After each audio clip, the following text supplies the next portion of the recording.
Kelakuan Agus Buntung ternyata sering gadai motor untuk beli miras. Beredar di media sosial video Agus Buntung sedang mabuk sambil joget. Bahkan kini baru terungkap bahwa Agus Buntung berulang kali menggadai motor untuk beli minuman keras. Satu persatu fakta baru terungkap soal Agus Buntung, mahasiswa asal Mataram, Nusa Tenggara Barat, NTB. Setelah membantah melakukan pelecehan seksual, kini Agus Buntung harus menghadapi puluhan kesaksian dari wanita yang pernah ia ancam. Terlepas dari kasus pelecehan yang sedang dihadapi, kini muncul video Agus Buntung sedang mabuk. Meski tidak memiliki dua tangan, Agus Buntung ternyata tetap bisa minum sendiri. Dalam video tampak Agus Buntung memakai baju dan celana warna hitam. Dia duduk di lantai sedang mengarahkan gelas berisi minuman keras menggunakan kaki kirinya. Setelah selesai minum minuman keras, Agus Buntung lalu berdiri, tanpa bantuan orang lain. Ia kemudian berjoget mengikuti alunan musik. Teman disabilitas Agus Buntung, lalu Wisnu Pradipta mengungkap bahwa temannya itu sudah sering menggadai motor untuk membeli minuman alkohol. Di tim kami ada yang dekat dengan Agus karena tetangga. Dari situ baru kita ketahui Agus sering gadai motor untuk minum atau hal lain, kata Wisnu. Ia bercerita Agus Buntung memang memiliki kemampuan bicara yang cukup bagus. Bahkan awalnya Wisnu membayangkan bisa mengarahkan Agus Buntung menjadi motivator. Kalau masalah bicara pertama kali saya kenal Agus itu membuat saya ingin melihat dia menjadi motivator. Karena pekerjaan paling mudah buat dia itu adalah pekerjaan yang menggunakan mulut. Bicaranya Agus ini sangat luar biasa. Percaya dirinya menjadi daya tarik tersendiri, kata Wisnu. Menurutnya Agus Buntung selalu memiliki argumentasi yang masuk akal. Cara membantah argumentasi kita dia lebih masuk akal kalau kita bicara langsung. Apa yang kita sampaikan argumentasinya lebih ngena. Bicara adik kita satu ini luar biasa, katanya. Hal ini sejurus seperti yang diutarakan Dirkrimum Polda NTB Kombes Syarif Hidayat. Kata Syarif, Agus Buntung melakukan pelecehan seksual pada wanita yang datang sendiri ke Taman Udayana Mataram.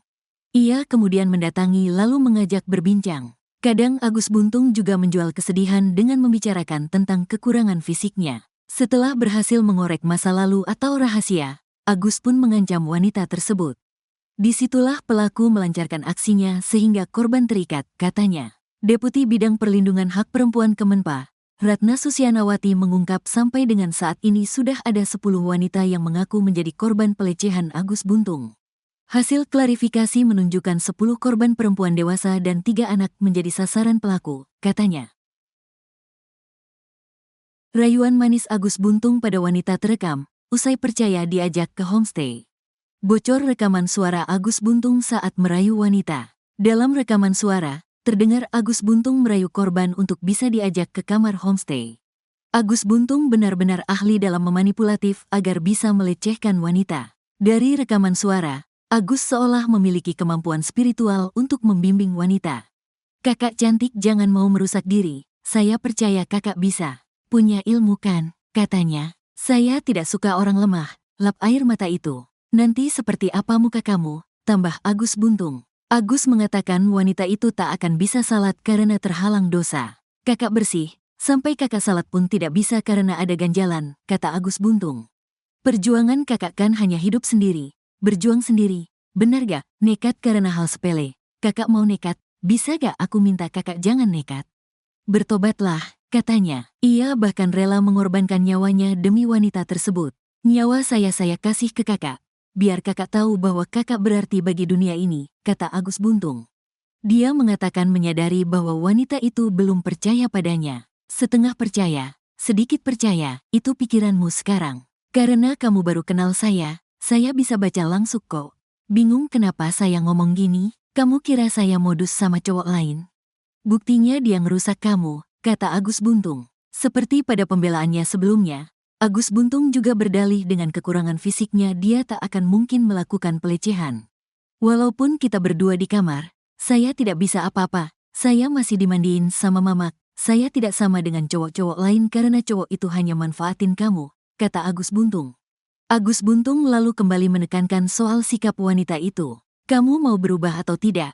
Kalau kamu tidak mau berubah saya pergi. Kalau kamu mau berubah saya akan tetap di sini dengan ngasih tahu gimana cara kesuksesan kamu, kata Agus Buntung. Beruntungnya menurut Direktur Kriminal Umum Polda NTB Kombes Pol Syarif Hidayat wanita itu tidak termakan rayuan Agus Buntung. Wanita tersebut cerdik merekam aksi Agus Buntung. Ternyata ada saksi yang pernah hampir mengalami hal sama dan ini sudah berita acara pemeriksaan. Saat perkenalan merekam, korbannya direkamlah ada kalimat manipulatif, rekaman sudah diserahkan ke kita, katanya. Menurutnya modus Agus Buntung memang demikian. Memanfaatkan perempuan atau korban memanipulasi dengan kalimat yang hampir sama. Kamu perlu pencerahan, perlu dimandikan, masih kotor. Seolah pelaku punya kemampuan untuk bisa menyadarkan kesalahan korban, katanya. Rekaman Agus Buntung pun kini tengah diperiksa. Kita akan angkat rekaman lewat IT di Krimsus, katanya. Beredar video Agus Buntung joget sambil mabuk, ternyata sering gadai motor untuk beli miras. Beredar di media sosial video Agus Buntung sedang mabuk sambil joget. Bahkan kini baru terungkap bahwa Agus Buntung berulang kali menggadai motor untuk beli minuman keras. Satu persatu fakta baru terungkap soal Agus Buntung, mahasiswa asal Mataram, Nusa Tenggara Barat, NTB. Setelah membantah melakukan pelecehan seksual, kini Agus Buntung harus menghadapi puluhan kesaksian dari wanita yang pernah ia ancam.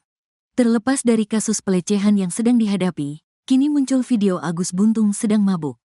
Meski tidak memiliki dua tangan, Agus Buntung ternyata tetap bisa minum sendiri. Dalam video tampak Agus Buntung memakai baju dan celana warna hitam. Dia duduk di lantai sedang mengarahkan gelas berisi minuman keras menggunakan kaki kirinya. Setelah selesai minum minuman keras, Agus Buntung lalu berdiri, tanpa bantuan orang lain. Ia kemudian berjoget mengikuti alunan musik. Teman disabilitas Agus Buntung, lalu Wisnu Pradipta mengungkap bahwa temannya itu sudah sering menggadai motor untuk membeli minuman alkohol. Di tim kami ada yang dekat dengan Agus karena tetangga. Dari situ baru kita ketahui Agus sering gadai motor untuk minum atau hal lain, kata Wisnu. Ia bercerita Agus Buntung memang memiliki kemampuan bicara yang cukup bagus.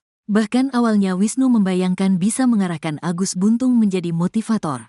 Kalau masalah bicara, pertama kali saya kenal Agus itu membuat saya ingin melihat dia menjadi motivator. Karena pekerjaan paling mudah buat dia itu adalah pekerjaan yang menggunakan mulut. Bicaranya Agus ini sangat luar biasa. Percaya dirinya menjadi daya tarik tersendiri, kata Wisnu. Menurutnya Agus Buntung selalu memiliki argumentasi yang masuk akal. Cara membantah argumentasi kita dia lebih masuk akal kalau kita bicara langsung. Apa yang kita sampaikan argumentasinya lebih ngena. Bicara adik kita satu ini luar biasa, katanya.